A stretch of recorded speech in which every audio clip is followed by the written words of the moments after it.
Welcome to the Ordinary Marathoner podcast.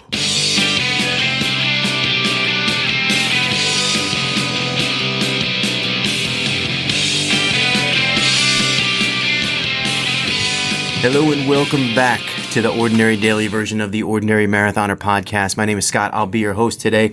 It is Monday, July 1st, I believe. Yeah, July 1st. Wow, we are 27 days away from Ironman Lake Placid. I'm back from Phoenix. Was there for sort of a long weekend for a coaching training or coaching certification clinic. It went really well. I want to talk about it, but I'm still kind of processing it. You know, it was a long weekend. The clinic went great. Still some steps I need to take in order to be certified. We're going to get those done though in the next few weeks. We have a lot of plans in the coming weeks and months. And you know, I can't wait to share them with you, but they're not really finalized just yet. Yeah, I know. Look, I know what you're saying. He got his coaching certificate. He's going to be selling us on coaching every day, every podcast for the rest of his life. Maybe. No, maybe. Maybe. Just mention it a little and move on, you know? I don't know. Listen, it's definitely going to be an option. I'm not going to force feed it to you. You guys know how I feel about over solicitation. I'm not a big fan of it. I'm a very poor marketer, I must say. I'm good at a lot of things. Marketing is not one of them. It's not one of them. But the plan is not to inundate you with, oh, let me coach you. It's not going to be that way. It will be there. If you're interested, you can always reach out and talk to me for a consultation, that kind of thing. But it's not going to be force-fed you or shoved down your throat. We're going to have some other things, too, coming out soon, some concepts that we're working on to sort of enhance the group. And really looking forward to sharing those with you guys as well. But those are down the line. Those are down the line. The plans haven't been finalized. Steph and I are still working on them. We're trying to get some feedback from some people, and we'll see. We'll see what happens. But I'm really excited over it. Sheila Trelevin, she's going to be on the podcast next week. She is the professional triathlete that we met up in Mont Tremblant, and I found her online. I stalked her, reached out to her. And we've roped her in for an interview sometime next week. It's not going to be live. It will be via Skype, so you'll only get the audio. But still, I think a worthy interview. I'm really looking forward to it. She's been really nice, really cool person to meet, really down to earth, and looking forward to talking to her. It'll be a good interview. I also want to thank Lauren Bruckner of RaceAdvisors.com. Lauren reached out to me a few months ago. Now they do a weekly feature and where they just kind of highlight and spotlight an athlete every week. I like the idea. She had reached out to me a few months ago and we did an interview, sort of, a written interview, and it went well. And then I kind of forgot about it. What happens is she kind of backfills it. A lot of, I'm exact opposite of this. I don't plan. I do everything. I do this podcast in the morning. You guys get it that day. A lot of people want to kind of backfill. And that's their way of doing it. I've been a guest on a lot of podcasts where I do the interview and then it doesn't come out for weeks or months. And that's cool. It's just people's way of doing it. But I got to tell you, so I did this interview a few months ago and I was able to read it back. It wasn't long. It was, I don't know. It was one page, maybe 4 questions, but detailed questions. And it got me thinking a little bit. Because a lot of times over the last 3 or 4 months, we talk about triathlon, we talk about Ironman, we talk about training, with a lot of focus on my training. Because I feel like if I'm going to do this podcast on a daily basis, that's what I kind of need to focus on. I need to have something new to talk about every day. Well, training is going to be new every day. It's going to be, it's a battle. Let's, kind of bring you guys through how I'm dealing with it, how I'm doing. So, but that becomes the focus of the conversation a lot. And, in reading back the questions she had asked me and the things that I've either accomplished or done, combined with the advice that I was giving within that article, got me thinking, wow, I have just taken this podcast from what was a very inclusive group of anyone at any skill level is involved, and I just took it way over here and made it a Ironman triathlon podcast, which I started thinking about, and I'm like, maybe I've done that to a certain degree, and I didn't do it on purpose. Well, I kind of did do it on purpose, I guess, but I kind of do want to open it back up. I want to open it back up to sort of, because number one, everything is relative, right? Whether you are training for an Ironman or an ultra marathon, or you're training for your first 5K, or literally you're just trying to get up and walk a mile for that first time. The challenge is the same based on skill level, right? It's not, I mean, you want to reach that next marker. The challenge, so even though I'm talking about Ironman, we could be talking about you doing your first 5K. The challenge is still there. It's still if anything, it's if you have never done a 5K and it's something that you want to do, the challenge for you is even more daunting because it's something that you haven't done before. It's something that you need to overcome. And I want to make sure that we're giving the proper support and the proper avenue for people to talk to us about it, for people to share their success, for people to feel comfortable in saying, hey, this is my first 5K, or this is, I'm just getting off the couch. I just did my first mile. And for us to celebrate that, because it's something to celebrate. It's not something to be like, oh, well, Scott just did an Ironman, or, so-and-so did a full marathon, or so-and-so ran the Javelina 100, or so-and-so, whatever. Therefore my accomplishment pales in comparison. It doesn't mean anything. I'm not going to say anything. I'm just going to be quiet. No, we want to celebrate that. We want to celebrate that because everyone starts in wherever you are, that those goals become obstacles, and those obstacles are to be celebrated when they're knocked down. And I don't want this podcast to become Ironman Central, podcast. I just don't, because we want to look at everyone and where they're at and what their goals are and how they're doing to reach them and support them when they're on that journey. There's that word again. When they're on that journey to accomplishing their goals. So I just wanted to kind of get that out because it was something when I read this interview back, something that I wrote a few months ago. I was like, wow, I need to get in touch with that self again. I've been too much in Ironman land and too little away from supporting the people that matter the most, which are the people that, that come to our group and they say, wow, it's a great group. And then it's like, well, I don't really belong. Well, you know what? Yeah, you do. And especially our group, I think we're very positive in every sense of the word. And, we've had some people come in and start and do their first triathlon or their first whatever. It's just, those people are to be celebrated just as much. So I wanted to get that out because when I read that interview and I read my own words, I felt like I was departing from that frame of mind lately. And maybe I'm a little too focused on my own race, and that could be too. And, there's generally not much wrong with that. You want to focus on achieving your own goals, but when you have a podcast and you're kind of talking out loud and trying to have discussions with people and trying to open discussion and support and, really help people step by step achieve their goals, to live out in Ironman land and just kind of close everything off, it didn't really feel right to me. So that's kind of why I'm mentioning it today. And I just want you guys to know that, you can reach out to me if you need it. If you have goals, if you don't know where to start, Stephanie did that Couch to 5K program, even though she didn't finish it. I think we missed like the last 3 weeks. But she did that for a reason. She did that so that you guys know, this is what we're here for. We're here to get more people involved. We're here, if you are thinking, and there's so many different avenues for you to get to that place where, hey, maybe this is for me. Hey, maybe I should try this running thing out, or maybe I should try this triathlon thing out, or, hey, all this stuff looks pretty fun. Maybe, but I don't belong. Where do I start? That's what we're here for. That's what we're here for. So I just wanted to kind of reach out and get that out there. And make you feel comfortable with either joining the group. You can go on the discussion group on Facebook. It's facebook.com/groups/ordinary marathoners, plural.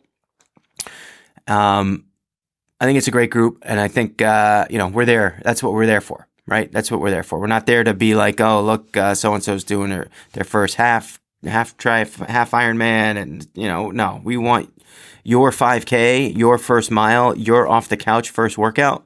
That's something to be celebrated. That's something, if you need guidance, people are there, I'm telling you. And that's it. I think I'm rambling a little bit on that, but it was important to me. It was important to me to get out there because I don't want to live in marathon land with all, I don't want to be just endurance, super endurance sports. It takes a lot to get, sometimes we forget, I think. It takes a lot to get to that point, that marathon point, even that half marathon point. For some, the 5K point. It took me 4 months to go from, maybe it was 3 months, I don't know, from nothing to, from not being able to run a quarter mile to doing a 5K, another month to run a 10K, and then tried a half a month after that, and that didn't really work so well, but I did finish. It's doable. It is doable. It's, those first few steps are sometimes the hardest, and, I don't want people to tune in and say, that's not for me, because he's talking about something that's, that's beyond what I can even because I couldn't comprehend doing an Ironman when I was 280 pounds and, and going and just trying to get to the track every day and doing something, counting the lines.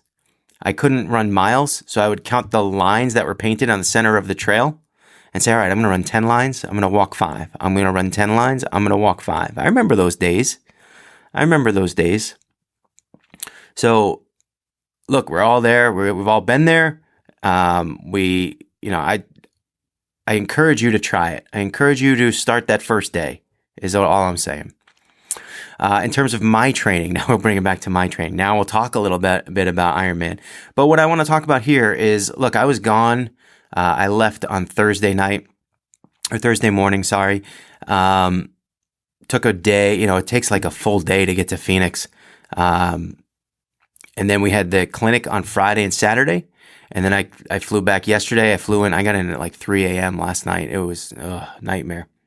But let's talk about how I implemented my training. And really, it wasn't a successful week for me. Now, I had done Mont Tremblant a week before.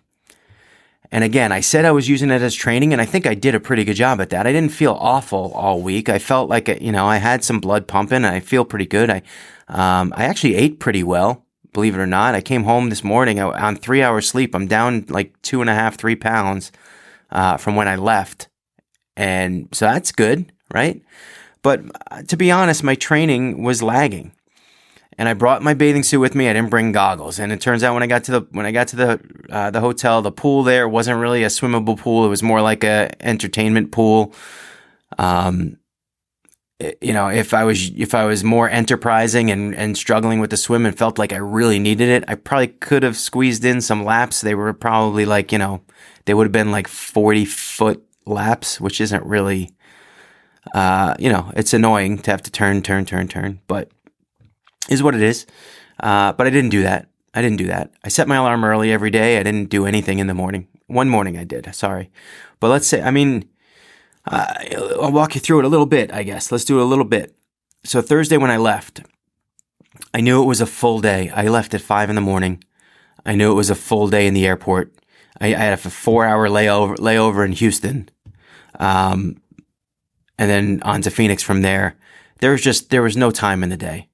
And then I was meeting my friend in Phoenix, my high school friend Harry, and we were going out for dinner. And I haven't seen the guy in since last time I was in Phoenix, February. And we're gonna go out, we're gonna have a couple beers. So chances are, working out after dinner, not gonna happen. So what I did was I tried to be as enterprising as possible. And during that 4-hour window when my plane landed in Houston and then took off for Phoenix, I walked. I walked with a pretty heavy backpack on with my computer, my laptop, a notebook, clothes, whatever. It was probably, I would say, like a 20 to 30 pound backpack that I walked Houston Airport for hours. I think I did it was like 13 or 14,000 steps I wound up having. I have the Garmin. I should have put the GPS on and just did the miles, but I walked, gate to gate to gate to gate to terminal to whatever. I don't know. I saw so much of Houston Airport. I don't even want to guess how many miles I walked, but I would probably say 4 or 5. But with the heavy backpack, it felt like, I'm doing something. I would walk down certain areas by certain gates and I would see the same people sitting there on their laptop, on their phone, under a blanket, whatever they were. Same people for hours, hours and hours and hours and hours. Just, hey, weren't you here 2 hours ago? Yeah, they're waiting for their layover. It's their layover. They're waiting for the next plane, but they're not doing anything. They're just sitting there. And I have been that person before, and I don't blame them. I mean, what else are you going to do? You can sit there, you could read, you could do whatever. You feel productive. But for me, I just was like, I got to get up and move. It'll make me feel like I'm doing something, even though I can't, I need to train today. How am I going to do it? I don't know how else to do it. I can't get it in. It's a day of travel. So I felt good about that. I did. I felt really good about that because it made me feel like I did something, even though it wasn't really, even though when the opportunity was presented for me to do nothing, I did something. How about that? During the actual clinic, that was tough because you're in the room all day long. And really, I got bottled water. I was trying to stay hydrated. And I don't know if it's because you're in Phoenix and the temperature outside is, it was Tempe, but Phoenix is close by. The temperature outside is 110 degrees. I'm trying to stay hydrated. And then when the clinic was over, after being in there for like 8 hours, the first day I just went, I'm like, it's too hot to run outside. You're not going to run outside in 110 degree weather. You're just not. So it's treadmill. So I hit the gym treadmill. There was no one there. I was surprised. I thought there would be. I just could not get a good feeling on the treadmill. I could not get a good stride. I couldn't get, I felt lethargic. And I don't know if it's from sitting in a chair for 8 hours or, like I said, perhaps being dehydrated, even though I tried to drink water. I drank a lot of coffee during the day, and that might have hurt to just a little too much coffee. And timing of my meals, maybe that probably had something to do with it. I don't know. So I ran 2 miles on the treadmill that first Friday. Didn't like it. Didn't feel good about it. Came back, showered, went out, had dinner, came home. I don't know. Get back to the hotel room, whatever. Set my alarm early the next morning. Thought maybe if I woke up and felt okay, I would go do something, but didn't. Went right to the clinic. Went through the clinic on Saturday. Saturday clinic finished, and I was starving. I just wanted to get something to eat. Went out, got something to eat. I was healthy. I had a lot of salads this weekend, guys. A lot of salads. And I feel pretty good right now. I feel healthy. I feel like I did a good job. I think I lost like 3 pounds, 2 or 3 pounds over those days. I weighed myself this morning, and granted, I'm on 3 hours of sleep because I got to bed at 3:00 this morning. But I weighed 220, and I was kind of like 223, 224 before I left. So I feel good, and I feel like I could wake up tomorrow morning and be even lower because of not having that full night's sleep. I don't know. We'll see. So I got out of the clinic on Saturday, and I just wasn't feeling it. Went and had dinner. Still wasn't feeling it. Was going through a lot of the materials that they gave us and trying to figure some stuff out. And they have a whole manual that I need to print out and study because there's a test that I have to take. I sat in the computers designing some things and doing some things for future projects. I felt productive, but I didn't get any exercise in. And the clinic I think that Saturday was the last day. Saturday was the last day of the clinic. I sat in that hotel room. I went to Starbucks and got coffee. What I was fighting was, look, Tempe, Arizona is the home of the Arizona Sun Devils. And there's a lot of like college bars there and stuff like that. And look, I'm 45 years old. I know I'm the old guy in the club, right? This is a Chris Rock thing, the old guy in the club. He's not too old, just a little too old to be in the club.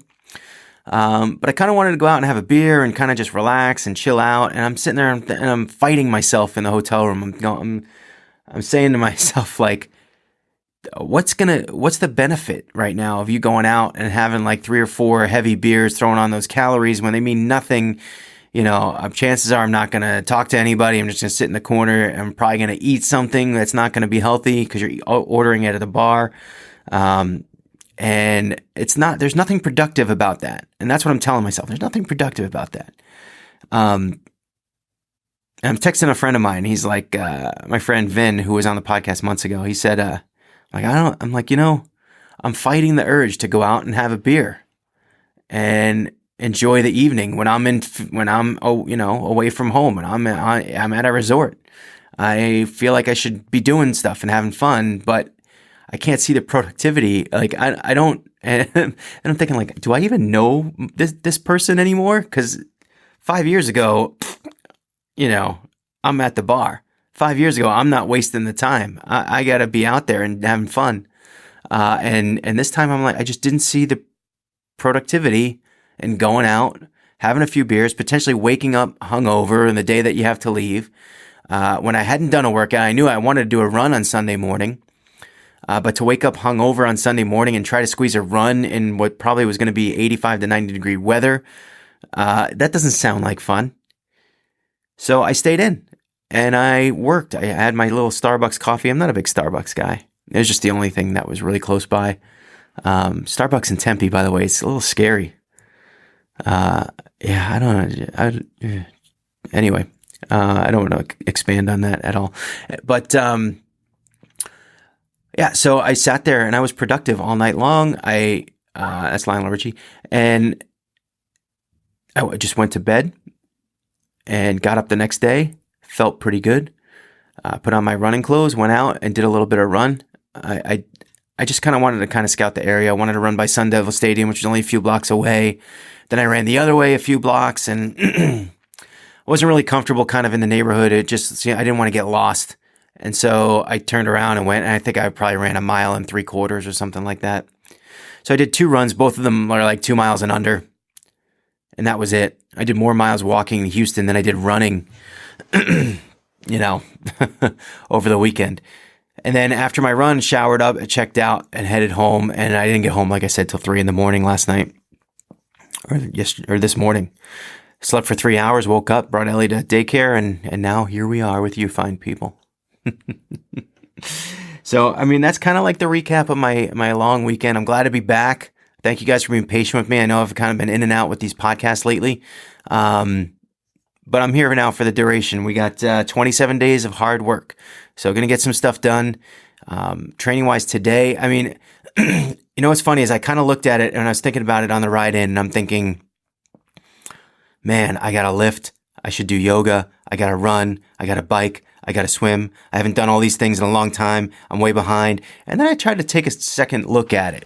Tried to take a step back at it and had a refresh at it. And I thought to myself, instead of looking at it as, oh my God, I'm behind, I have to do all these things and catch up, look at it as, I have an opportunity right now to do any workout I want because they all fit. I could do a long run today. I could go swim. I could lift. I could do yoga. I can go do a long bike. I can do a short bike. I can do a short bike, a short run. I can do a long bike, well, you get it. You get it. Trying to match all the combinations.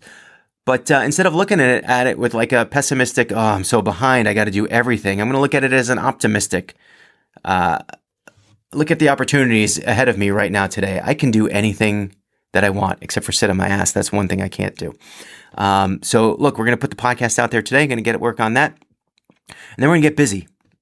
Got a lot of stuff to do. Got a lot of opportunity out there and 27 days to get ready. So with that being said, hope all you guys have a good day today. Hope you all have a good week. Remember, every day is an ordinary day until you make it extraordinary. So get after it today, guys.